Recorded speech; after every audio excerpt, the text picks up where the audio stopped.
네, 안녕하세요.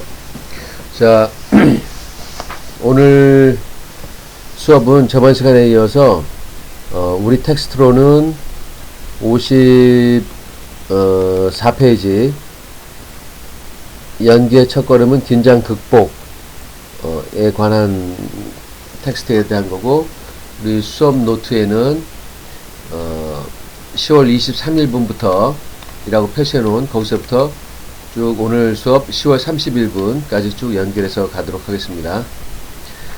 지난 시간에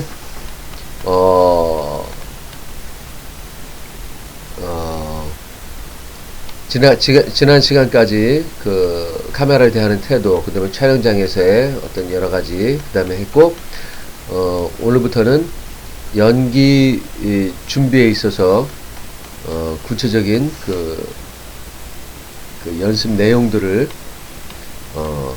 정리해 보도록 하겠습니다. 우선 텍스트를 한번 같이 읽어보겠습니다. 연기의 첫걸음은 긴장 극복, 이렇게 되어 있죠.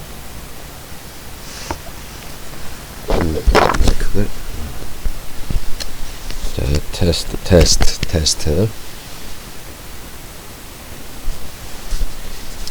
기민함은 필수이지만 이완된 상태도 중요합니다. 영화 연기는 이완된 상태를 요구합니다. 자신을 지나치게 혹사시키고 있다면 뭔가 잘못하고 있는 것입니다. 따라서 영화배우로서 처음 배워야 하는 것 중에 하나가 긴장을 극복하는 것입니다. 촬영 준비는 이런 긴장감을 조절하기 위한 단계입니다. 그렇죠? 긴장과 이완의 그 중간선이죠. 그것을 하기 위해서 우리가 촬영을 위한 준비 단계에 있는 것이죠. 가장 중요하게 여러분들이 생각해야 될 것은 거듭 말씀드리지만 카메라를 대하는 태도. 카메라는 누구다? 내가 기쁜 일이 있을 때 가장 나보다도 더 행복해줄 친구로 카메라를 인식하는 것, 그게 가장 중요한 것이고요. 우선적으로 해야 할 일은 두려움을 줄이는 것입니다. 촬영을 위한 모든 준비의 핵심은 두려움에 빠지지 않도록 안전망을 구축해 놓은 것입니다. 우리가 손영화를 찍는다든지 해서 편집도 해보고 영화에 대해서 배우는 것은 카메라 뒤쪽에, 영국으로 말하면 백스테이지에서 벌어지는 여러가지 일들에 대해서 우리가 잘 알아야만 카메라 앞에서 두려움을 떨쳐버릴 수가 있는 것이죠. 그래서 우리가 편집에 대한 것도 알고 영화를 어떻게 컷해서 어떻게 붙이고 어떻게 해나가려고 한다라는 그 작전을 우리도 알아야만 카메라 앞에서 심한 긴장을 하지 않을 수가 있는 것이죠. 왜냐하면 긴장이라고 하는 것은 모를 상황이 닥칠 때 우리는 긴장하는 것이기 때문에 그 세세한 내용을 짐작할 수 있다면 긴장 상태가 좀 줄어들 수 있는 것이죠. 우선적으로 해야 할 일은 두려움을 줄이는 것입니다. 그 핵심은 두려움에 빠지지 않도록 안전망을 구축해 놓는 것입니다. 어떤 배우라도 그게 필요하죠. 영화 연기의 경우 촬영장에 가기 전까지는 감독의 의도를 알 수 없을 때가 대부분입니다. 이런 상황에서는 제 아무리 명배우라 해도 두려움을 느끼게 됩니다. 말씀드렸듯이 의도를 파악하고 콘티를 이렇게 짠 것에 대한 의미를 나름대로 내가 해석할 수 있어야 두려움을 느끼지 않게 됩니다. 안 그러면 그 모든 게 다 숙제가 돼버려요. 이렇게 샷을 하고 이렇게 해서 하는 데 있어서 의도를 모르기 때문에 계속 배우들이 모르기 때문에 미궁에 빠지기 때문에 두려움을 느끼게 되는 거죠. 촬영장에서는 거장 감독과 대스타도 있을 것입니다. 이들은 물론이고 다른 사람들 모두가 높은 출연료를 지급하고 데려온 당신이 대단한 연기를 보여주리라는 기대감을 갖고 당신을 기다리고 있을 것입니다. 제작진이 조용이라고 외치면 당신은 평생 경험해본 가운데 가장 조용한 순간을 맞게 됩니다. 귓구멍에서 혈류가 도는 소리까지 들을 수 있을 정도니까요. 그 다음 감독이 액션이라고 외칩니다.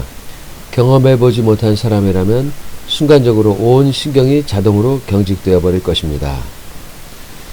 사회적 상황 역시 별 도움을 주지 못합니다. 특히 영화 촬영이 한창 진행되는 중에 당신이 새로 투입되는 상황이라면 말이죠. 다른 사람들은 어이 찰리 요즘 어때? 커피 한 잔 갖다 줄래? 하면서 서로 말을 나눕니다. 그런데 당신은 현장에 아는 사람이 없으니 우두커니 서 있을 수밖에 없겠죠. 곧이어 함께 촬영할 대스타가 옵니다. 대개 목을 빳빳이 세운 거만한 태도로 작은 배역을 맡은 당신 같은 배우에게는 말도 건네지 않을 것입니다. 이제 당신은 완전히 넋이 나간 채로 멍하니 서 있게 됩니다. 앞으로도 중요한 장면을 찍게 되는데 당신에게 주어진 유일한 대사가 그 장면의 마지막을 당신한다면 이거야말로 가장 겁날 일일 것입니다. 대사가 한 줄밖에 없는 단역 배우들의 마음을 충분히 이해합니다. 저도 겪어봤기 때문입니다. 군인들이 언덕을 넘어오고 해안에 폭탄이 떨어지고 이 와중에 당신은 주어진 대사를 합니다. 어서 빨리 독일군들이 뭉개진다. 한 줄짜리 대사죠. 이런 거. 이 친구 누가 데려왔어?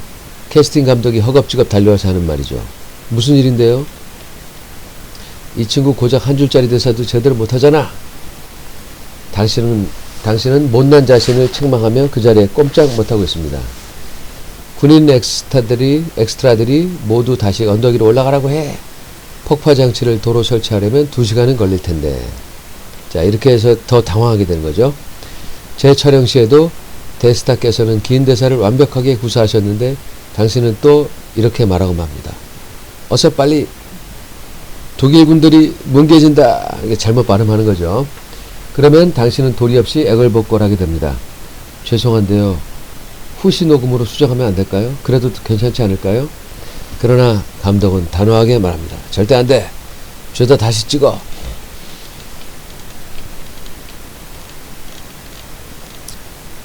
이래서 두려움을 극복하려면 우리는 어떻게 해야 할까요? 준비하십시오.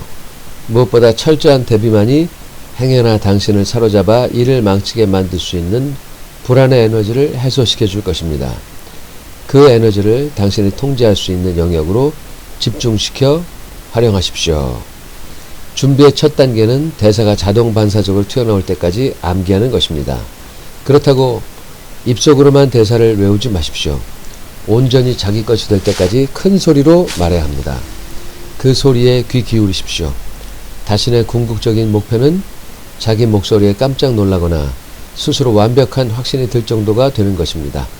스스로 확신을 갖지 못한다면 상대 배우나 감독에게도 확신을 심어줄 수 없겠죠. 당신은 자기 연기의 첫 관객이자 최고의 관객입니다. 그러니 만만한 관객이 되어서는 안 됩니다. 늘 더 많은 것을 요구하십시오. 저는 대본 연습을 혼자 합니다. 절대 다른 사람에게 대사를 읽게 하지 않습니다. 그렇지만 대화하는 방식으로서 다른 사람의 말에 대한 논리적인 응답으로서 주어진 상황 속에서 논리적인 반응으로서 대본을 연습합니다. 그리고 대본을 숙지할 때 종이로 한 줄 한 줄 가리면서 외우지 않습니다. 그러다 보면 자칫 단순한 몸짓이나 일방적인 연설이 되기 십상이기 때문입니다. 주어진 상황에서 왜 그런 대사를 하는지 당위성을 파악하지 못하면 정확하고 설득력 있게 대사를 할 수 없습니다. 그리고 당신의 생각을 당신이 말하고 있는 대사와 연결짓지 못한다면 현장에서 실제로 벌어지는 것 같은 생생함을 대사에 담아낼 수 없게 됩니다. 그러니 자기가 맡은 대사뿐만 아니라 전체 대화 내용에 익숙해져 있어야만 합니다. 자기 대사가 없을 때 머릿속으로 무엇을 생각하고 있어야 하는지 아는 것이 당신이 배우로서 가져야 할 가장 중요한 과제 중 하나입니다. 자, 여기서 얘기하는 것은 전체의 맥락과 그 다음에 부분에서 각 대사의 원인과 결과값, 주고받는 이유 이런 것들에 대해서 완전히 파악을 하고 그 다음 단계에 외는 것으로 가야 되고 외는 대사 한마디 한마디가 무엇 때문에 이 대사를 하는지에 대한 그런 전체 얼결을 잘 가지고 있어야 된다는 그런 뜻이겠죠. 조금 이따가 다시 이 부분은 정리해서 말씀을 드리도록 하겠습니다.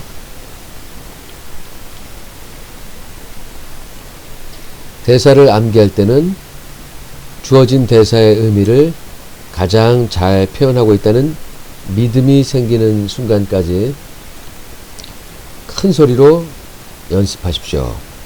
만약 다른 여러 표현 가능